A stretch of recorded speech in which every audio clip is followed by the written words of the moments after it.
அனைவருக்கும் வணக்கம். மணிமேகலை மந்திரம் கொடுத்த காதை. மணிமேகலை தமிழில் தோன்றிய முதல் சமய காப்பியமான மணிமேகலை இரட்டை காப்பியங்களுள் ஒன்று.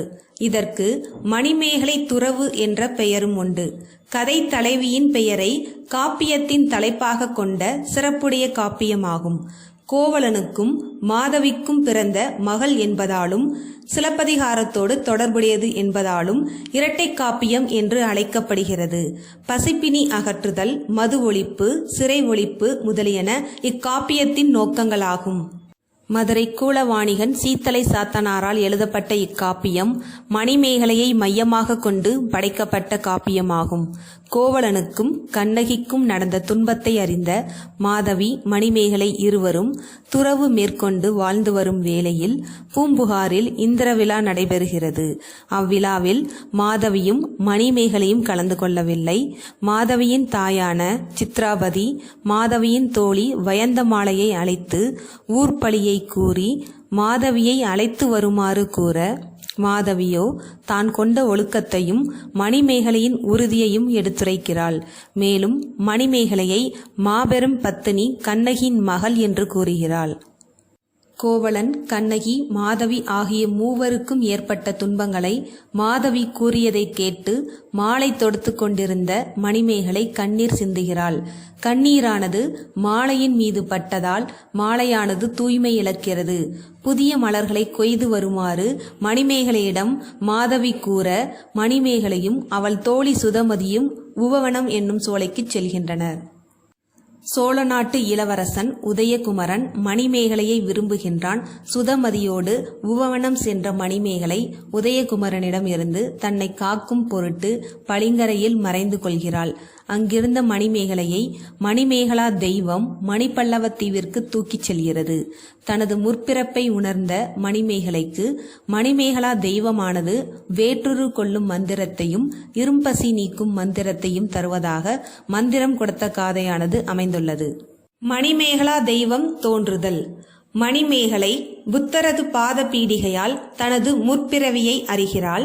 அப்போது ஒப்பற்ற பூங்குடியானது பூமியின் கண் பொலிவு பெற்றார் போல மணிமேகலா தெய்வமானது மனம் பொருந்திய மலர்களை ஏந்தி விசும்பில் இருந்து இறங்கி வந்து மணிமேகலை முன்பு தோன்றியது. மணிமேகலை மணிமேகலா தெய்வத்தை வணங்குதல். முற்பிறப்பை அறிந்த மணிமேகலை மணிமேகலா தெய்வத்தை பார்த்து, உயிர்கள் யாவும் உணர்வு பாலடைந்து அறம் வழங்குவதற்குரிய செவிகளின் துளை அதனை கேளாது தூர்ந்து அறிவினை இழந்த வறுமையை தன்னிடத்தே உள்ள உலகின் கண் அறத்தின் கூறுபாடுகள் சிறப்படையுமாறு ஒளி வழங்குதல் இன்றி தடுமாறுகின்ற பொழுதில் ஓர் அழகிய இளம் பருதி தோன்றியது போல நீயோ தோன்றினாய். உன் திருவடிகளை நான் வணங்குகின்றேன் என்று கூறினாள். மணிமேகலா தெய்வம் பீடத்தை வலம் வருதல்.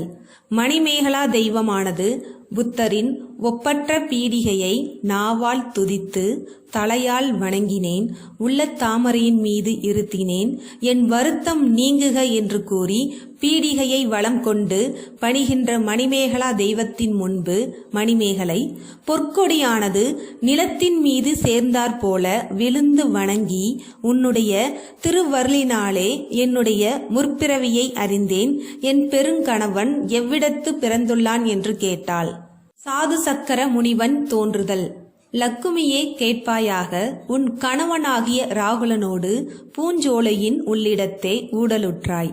அப்பொழுது அவன் வரம்பு கடந்து எழுதற்கு காரணமாகிய காமத்தோடு அடங்காதவனாய் மெல்லியல் மடந்தையாகிய உன்னுடைய மலர் போல அடிகளை வணங்கும் பொழுது நண்பகல் பொழுதில் உயர்ந்த வானில் திரிவோனாகிய சாது சக்கரன் என்னும் முனிவன் இரத்தின தீவிலிருந்து தரும சக்கரம் என்னும் அறவாளியை உருட்டி கொண்டு வந்து பரந்த சோலையில் வந்து தோன்றினான். சாது சக்கர முனிவனை வணங்குதல். மெல்லியலே, வறுமை உடைய இடையினை உடையவளே, நீ அவனை கண்டு கலக்கமுற்று உடல் நடுக்கமடைந்து நாணமுற்று வணங்கினாய். அங்கு வந்த ராகுலன் உன்னை கண்டு சினம் கொண்டான்.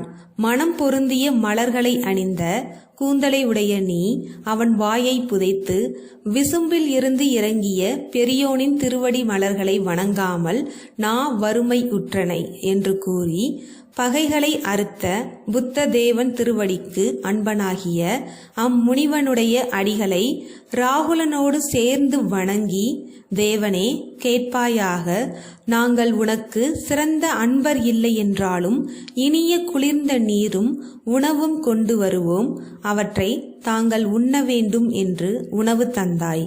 அந்நாள் அவர் உண்டருளிய அவ்வரம் உன்னுடைய பிறப்பை அறுத்திடும் என்று மணிமேகலா தெய்வம் கூறியது. அறத்தின் வழி நெறிப்படுத்துதல். உபவனத்தில் உன்னிடம் வந்து தோன்றிய உதயகுமரனே உன்னுடைய கணவனாகிய ராகுலன். உதயகுமரன் உன்னிடத்து நீங்காத விருப்பத்தை செலுத்துவதன்றியும் அவனிடம் சென்ற உள்ளம் நீங்காத தன்மை உனக்கும் உள்ளமையால் கந்தசாலி என்னும் நெல்லின் மிகச்சிறந்த விதையானது வெந்து உருகுகின்ற வெள்ளிய உப்பு நிலத்தில் வீழ்ந்தால் பயனற்று போகும். அதனால் அறத்தின் வித்தாகிய உன்னை மனம் ஒருவழிப்படுதற்கு காரணமாகச் செய்தேன். தாரையும் வீரையும். லக்குமியே கேட்பாயாக, உனக்கு முற்பிறந்தோர் தாரையும் வீரையும் ஆவர். அவர்களை அங்க நாட்டின் கச்சய நகரத்தை ஆண்ட வீரக்கழல் அணிந்த வேந்தனாகிய துச்சையன் என்னும் பெயருடைய ஒருவன் மணந்தான். அம்மன்னன் அம்மகளிருடன் அகன்ற மலைப்பக்கங்களில் விளையாடி கங்கை ஆற்றங்கரையில் இருந்தான். அரவணனை வணங்குதல். பாவத்தன்மைகளை துறந்த குற்றமற்ற கேள்வியினை உடைய அரவணன் என்னும் மாதவன் வந்ததைக் கண்ட துச்சையன், இங்கு வந்தவராகிய நீங்கள் யார் என எழுந்து அம்முனிவனுடைய இயல்பினை நினைந்து அவன் திருவடிகளை வணங்கினான். பாத பங்கைய மலையின் சிறப்பு.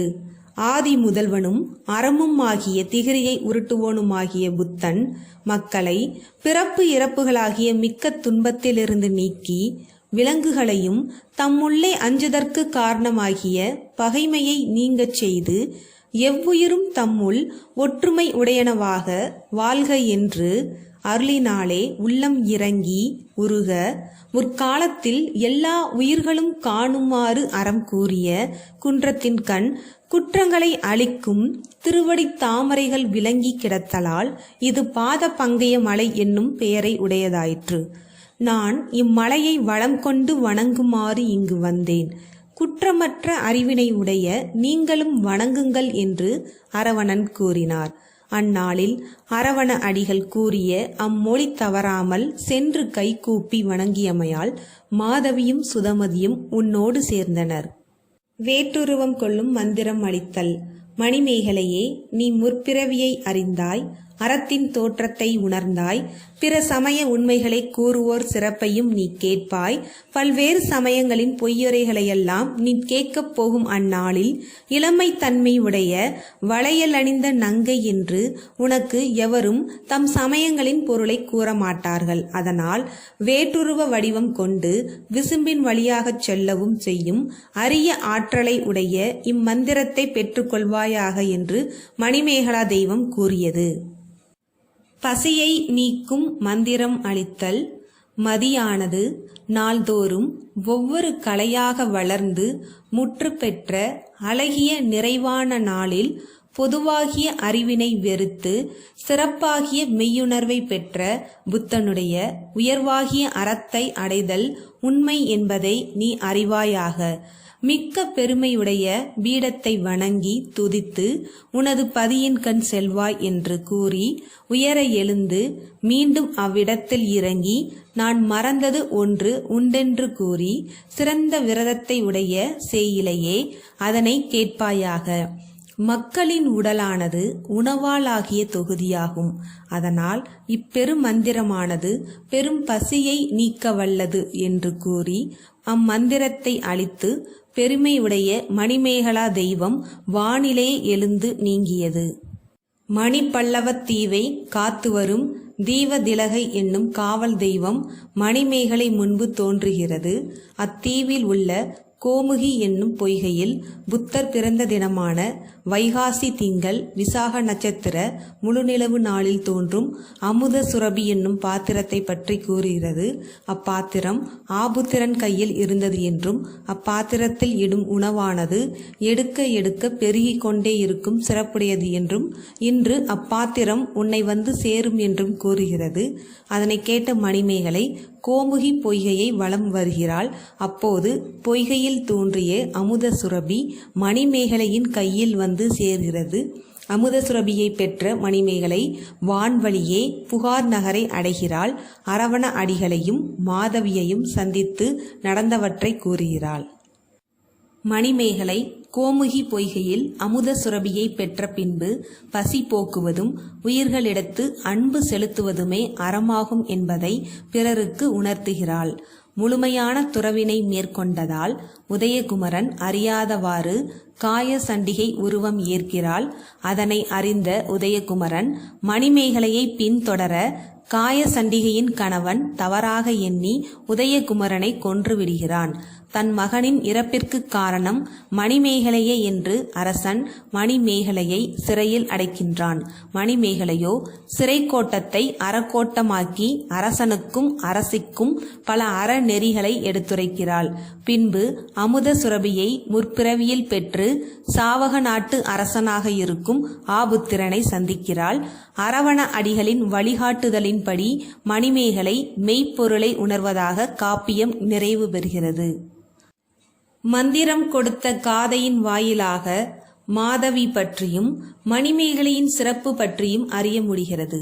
மேலும் உலகில் வழிப்பறி, கொலை முதலான பல குற்றங்கள் நடைபெறுவதற்கு அடிப்படை காரணம் பசிப்பினி என்பதால் பசியை நீக்குவதே முதன்மையான அறம் என்பதையும், பசிப்பினியை நீக்கினால் தீமைகள் குறைந்து அறம் செழித்தோங்கும் என்பதை மந்திரம் கொடுத்த காதை வழி அறிய முடிகிறது. அனைவருக்கும் நன்றி.